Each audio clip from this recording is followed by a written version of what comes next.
fourth part of my series reviewing all of the Mission Impossible movies leading up to Mission Impossible Fallout, which means today we are reviewing Mission Impossible Ghost Protocol. Now, for me, this movie was one of the most pleasant surprises I have ever had in the theater.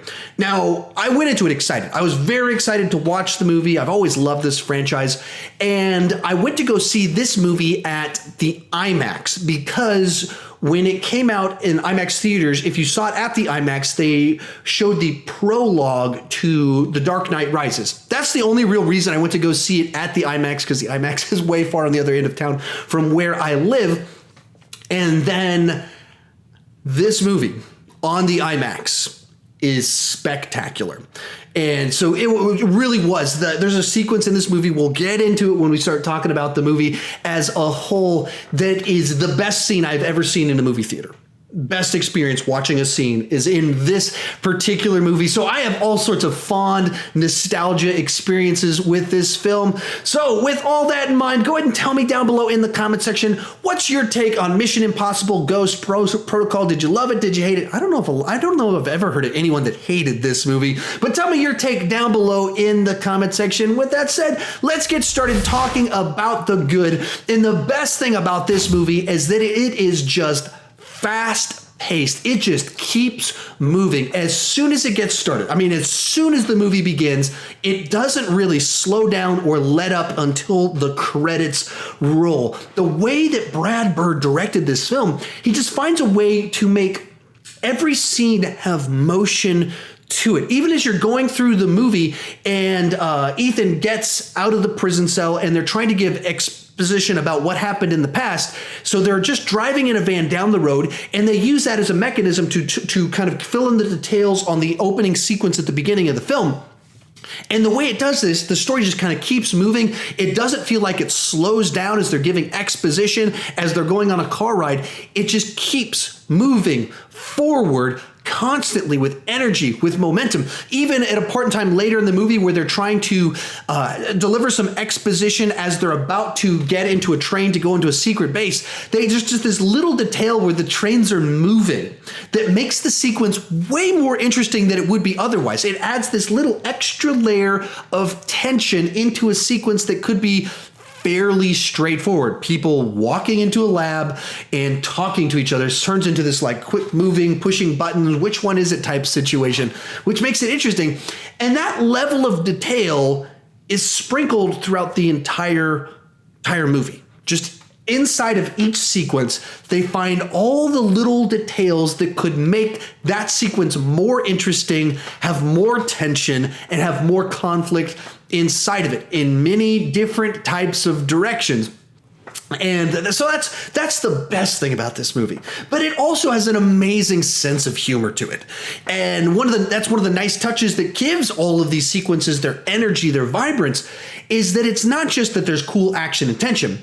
If there's these little blips of humor, these little looks from Simon Pegg, these little lines from Tom Cruise that just add this extra layer of levity that also it cuts the tension so the tension can be wound back up.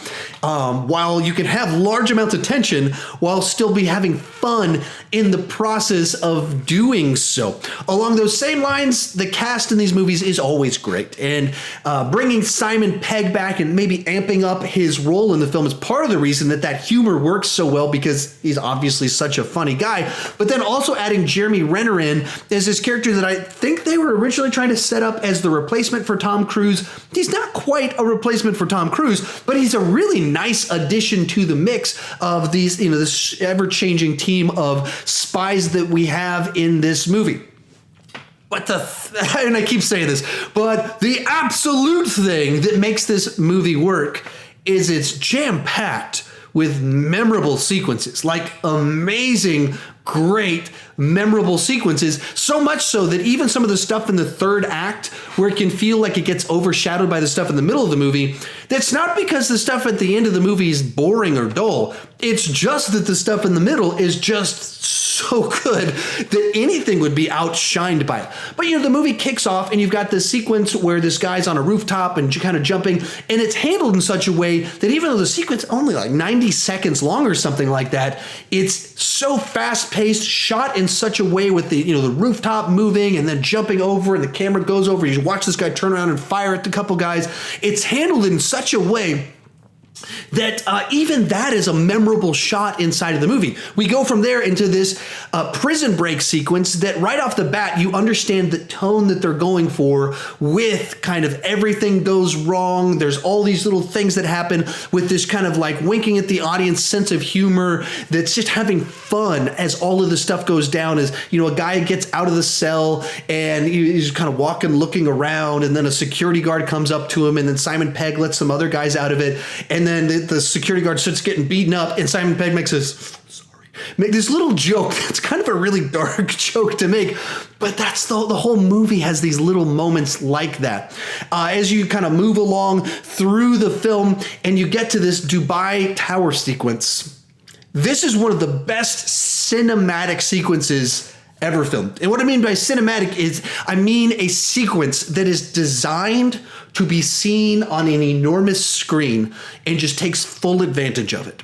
That you lose something as soon as you're watching it on a smaller screen in your home. It's not quite the same thing.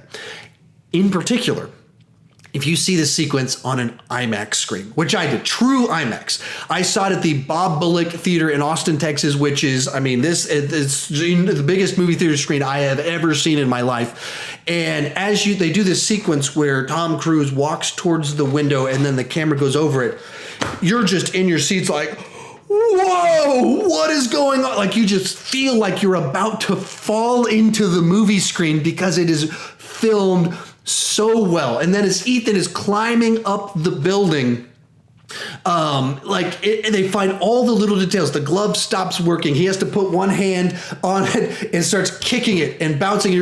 Oh, I don't like this. And then the second glove stops working. And so then he has to rappel down it. And you're seeing Tom Cruise full speed sprint down a building. And then he runs out of line. And they throw a little joke in right there. And then they have him swing and you're like, yes, he's going to make it. Hits his face on the top of the open window. And you're like, oh dear. And it's all choreographed and shot perfectly to have the absolute just max tension with still having fun. Like you're loving what you're seeing. And then this feeds straight into the sequence where they're doing very much Mission Impossible classic, like TV show Mission Impossible type stuff, where they're switching out door plates on window or on the doors, room numbers on hotel rooms, and people in disguises and trying to trickery. Classic Mission Impossible spy stuff, which leads directly into a chase into a sandstorm. Just keeps on moving. Oh, I forgot to mention earlier in the movie, they break into the Kremlin and there's this amazing sequence where they use spy tech stuff. So we're talking about the spy movie where we've had scaling buildings, big, gigantic action type things. We've had Mission Impossible type disguises, trickery type things. And then we have spy stuff as in spy gadget technology stuff where they have this screen that mirrors the stuff behind them, which they also find a way to kind of use to all of its perfection with the humor, the jokes that you can pull off. Someone stepping in front of the camera and their face getting blown up and you're like, ooh, that makes you scared that they're going to get caught. So masterfully done the way these details happen. And then we move into the final act of it, and there's this fight sequence where they're in this car tower and cars are falling down and they're flying all over the place. Just such a cool sequence that the only reason it's not memorable, it feels like the movie's lost a little bit of steam, is because that Dubai sequence is just so good that it kind of would outshine anything. So this is a movie that has masterful scenes in it, masterful action sequences, stunts, spy stuff, great characters, and it moves really, really fast. It just makes for a great time at the movies. From there, we'll move on to the negative. And the big negative on this one, there's two negatives on this one. The first one is that the movie, it really does lose a lot of steam as soon as you get past the Dubai sequence. And it's not because it's bad. It's not because any of these sequences afterwards aren't interesting. It's not that the character moments don't work or anything like that. It's just that the movie had such a great forward momentum up to that point in time that once you get past Dubai, it slows down just a little bit to give us some character moments as they kind of regroup and we learn a few things that compared to what just came before, it just feels like it kind of slams on the brakes. And then as we move into the third act of it, it's not that it's a bad third act, it's just that the second act, which most movies kind of slump down in the second act. That's where most movies have a weak spot. This movie kind of hits its peak, such a high peak in that second act that it makes the third act by comparison seem like it's lost a little bit of weight. And so I guess for that reason, even though it has such a great quick pace to it, as I mentioned at the beginning of this video, it can feel like the pacing is a little bit uneven because it loses a little bit of steam as it goes along. And the other big problem with the movie is that I don't really know what the story is. I've seen this movie, I don't know, 7 or 8 times. I watch it I watch it about once a year, every year since it's came out. So 6 or 7 times, something like that. Watched it yesterday. And I enjoy the roller coaster ride of the movie as all the kind of the great sequences are happening. It moves, jumps from this to that. But the actual like describing to you what's happening in the movie, I'm not really sure. The main villain in it, it's a little bit unclear because he's putting on masks and things like that. So like, oh, I think this guy's the main villain, which is an interesting situation for a movie that works so well as a film to have a story that's kind of muddled and unclear as to who's what and what's happening, why is it happening. And if you think back through all of it, like it's called Ghost Protocol because the entire Mission Impossible IMF is disavowed in the film. That's the Ghost Protocol. But why does that need to happen? How does it actually tie into the plot of the movie? It doesn't really tie in certain sorts of ways. It's just a thing that happens to happen in the film. And so it's like a bunch of great sequences tied together by mumbo jumbo really quickly that brings us to the next amazing sequence as we fly through this adventure, which is all to say that the story is not very good and the villain is not very compelling, especially coming off number 3 with Philip Seymour Hoffman being probably the best villain of this entire franchise. This one was not so good and not nearly, it doesn't have where the third one had that sense where you really want him to, rescue his fiance, wife person in that movie. The first movie had this compelling mystery of what's going on. Can he get the Nautilus to kind of rescue himself? This one, you don't have kind of this compelling, urgent thing that you know what's going on, what the plot is. The sequences are the amazing sequences are what drive you forward in the sense of fun.